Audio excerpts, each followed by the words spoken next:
Magandang gabi sa inyo mga K101s, no? Kumusta kayo? Sana lahat nasa mabuti kayong sitwasyon. Yan yung ating dasal.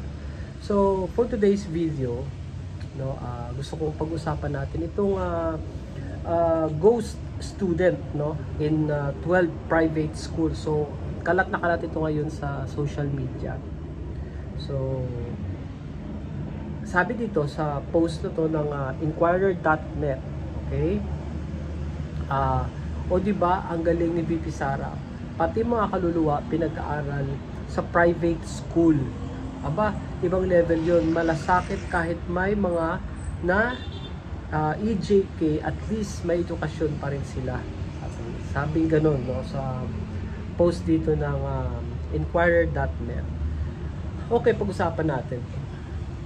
Alam mo itong ganitong balita, nakakalungkot ito. Hindi lang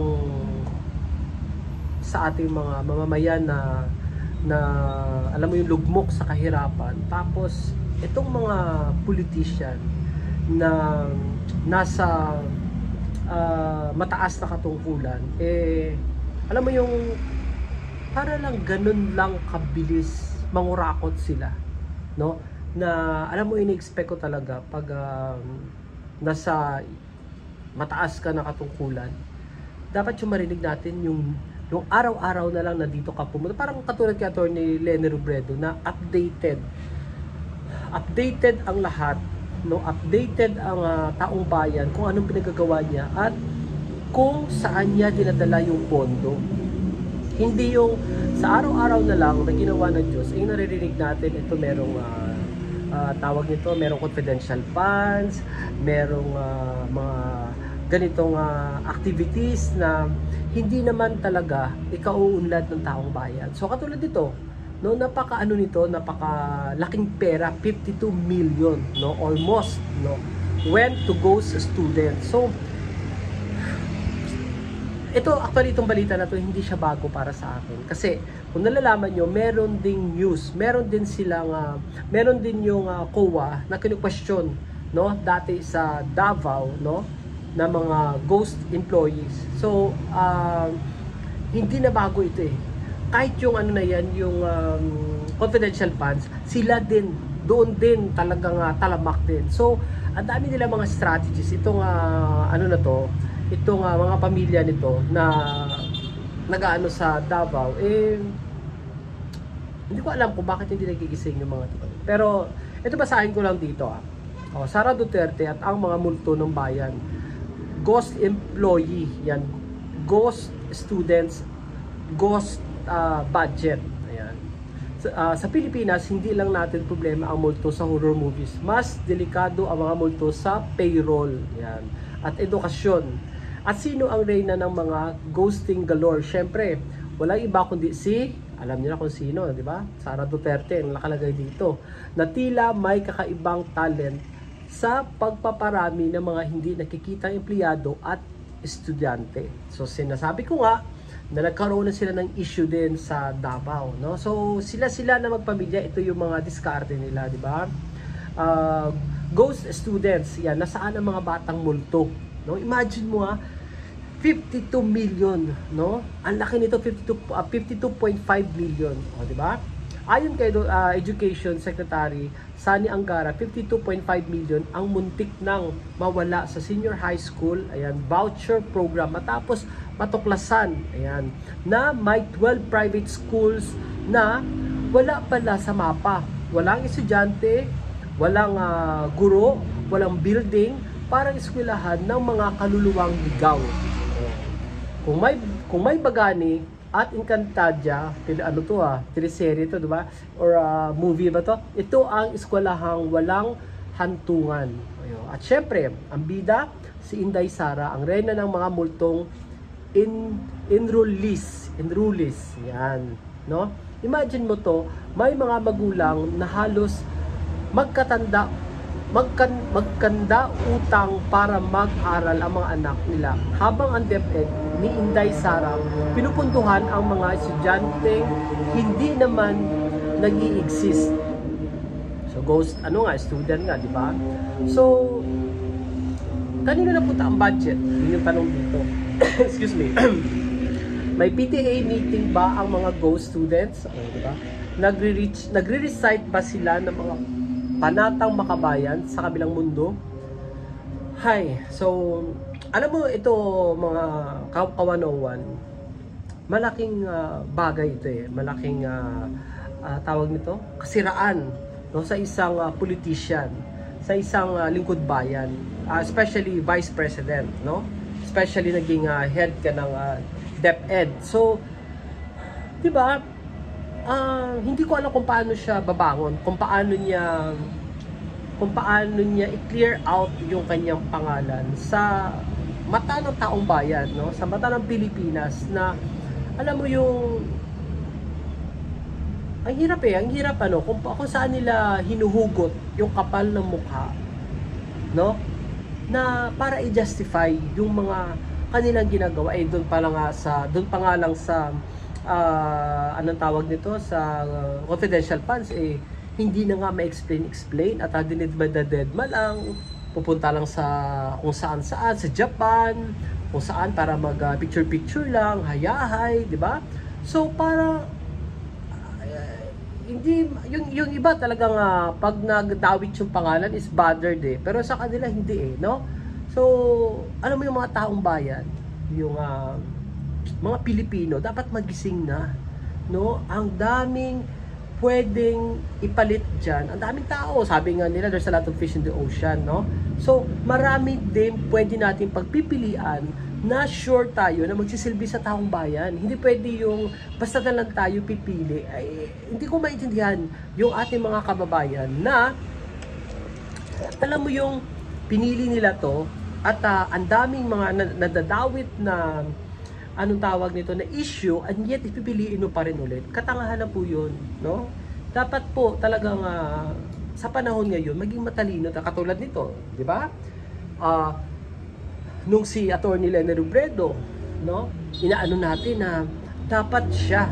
Kasi alam mo yung basis kasi ng mga sumuporta sa kanya, isa na ako doon, is yung credibility ng isang politician kung paano niya hawakan yung pondo ng taong bayan. And ito yung these are the people na naririnig natin na araw-araw na lang na ginawa ng Diyos. Puro di ba kapalpakan, puro pagwaldas ng pera ng taong bayan. Wala tayong nakikitang solid na mga programa katulad ni Laila de Lima, di ba, yung 4Ps. Ilang pamilya, ilang mga bata ang nakatapos, no? So, doon natin makikita yung politician na talagang gustong magsilbi sa taong bayan. Hindi lang yung politika tumatakbo dahil gustong mangurakot, gusto dahil ang daming privileges, ang daming mga lagayan, no? Ang daming mga pwedeng pagkakitaan. Imagine nyo yung mga artista nagiging politician, parang yung stepping stone, mag-artista muna tayo, pag sikat na tayo, pwede na tayo, di ba? Kasi ang mga Pilipino ganun well known sa pag sikat yung pangalan at sink in, no, sa kanilang utak na itong pangalan na to, parang yun na lang susunod, hindi man lang binubusisi, hindi man lang nagre-research na ano ba to ang ano nito, ano ba tong ginagawa nito, ano ba ang nagawa nito, ano ba ang batas na ipasa nito, ano ang naging benepisyo, no, sa pangkaramihan. Yun ganun dapat tayo mag-weigh, no? So ito basahin ko lang dito yung pinost dito sa FB, no, ng ano ba to, sa Notre Dame Republic, no? So siya ang siya ang may sulat nito na gusto kong i-tackle natin para mapag-usapan kahit paano, no? So yun. Sana ba tayo dito na tayo so ang inaano dito is marami sa atin na naghihikahos. Marami mga taong bayan, mga kababayan natin na ang hirap, no, lalo na sa adjustment na ginagawa natin ngayon dahil pero maganda itong balita, no, ng today na nabasa ko. So i-credit natin yan kay BBM, dahil dun sa pagpursigi niya na ma-ban ang Pogo sa Pilipinas. No, ganito tayo eh. Kung may ginawa yung politiko na kabulastugan, talagang rat-ratin natin. Pero pag yung isang politiko, si BBM hindi ko yung binoto, di ba? And yet, ito, gusto ko yung ginawa niya na pag-ban doon sa Pogo. So, bibigay natin yung credit sa kanya. Saludo ako doon, no?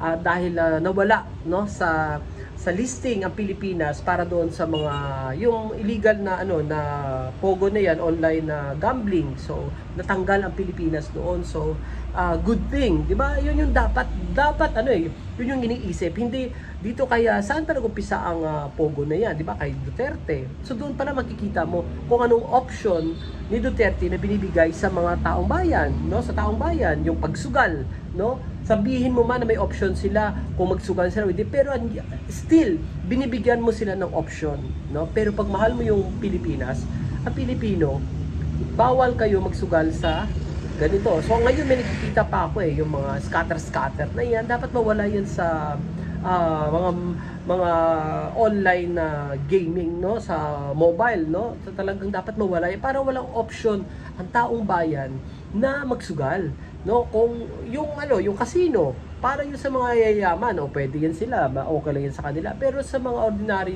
ordinaryong tao, yung mga scatter na yan, marami pa rin nalululong, marami nasisira yung buhay dyan, no. So sana yan talaga ma-zero yan, mawala, okay. So tuloy ko lang dito guys, no. Dito regarding pa rin dun sa ghost student, no.